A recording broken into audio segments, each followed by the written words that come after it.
Imbas kasus pemukulan terhadap dokter koas di Palembang, Sumatera Selatan viral di media sosial, kini majikan tersangka disebut merasa syok. Kuasa hukum keluarga Sri Meilina, Titis Rahmawati, saat ditemui pada Sabtu 14 Desember mengatakan kliennya dan sang putri kini merasa bersalah. Terlebih, mereka menjadi sorotan publik. Titis berujar, Lina merasa bersalah karena mengajak korban bertemu atas inisiatifnya sendiri tanpa sepengetahuan sang anak, Lady Aurelia. Dikatakan oleh Titis bahwa Lina dan Lady kini kerap menangis semenjak kasus ini mencuat. Menurut Titis, saat kejadian, Lady tengah menjalankan tugasnya sebagai koas. Lady disebut sempat melarang sang ibu untuk menemui korban Lutfi yang merupakan shift koas. Adapun pertemuan Lina dengan Lutfi untuk membicarakan mengenai jadwal piket Lady saat akhir tahun.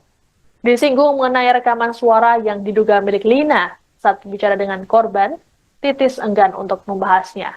Dalam kesempatan yang sama, Titis juga mengingatkan sejumlah pihak agar tak menyebarkan informasi tak benar mengenai kliennya, termasuk soal informasi yang menyebut Lady meminta pergantian jadwal karena ingin liburan ke Eropa. Titis menyebut alasan Lady meminta ganti jadwal karena mengalami tingkat stres selama menjadi koas.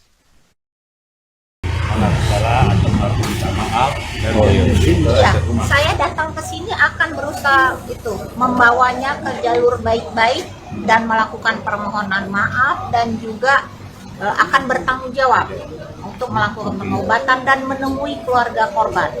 Kita akan sebijak mungkin karena ini semuanya anak-anak kita, Karena walaupun bagaimanapun dengan kondisi seperti ini, si Lady-nya juga agak sedikit jadi terganggu secara kejiwaan juga karena dengan kondisi yang telah dipelintir seperti itu. Ada kemungkinan Bu menuju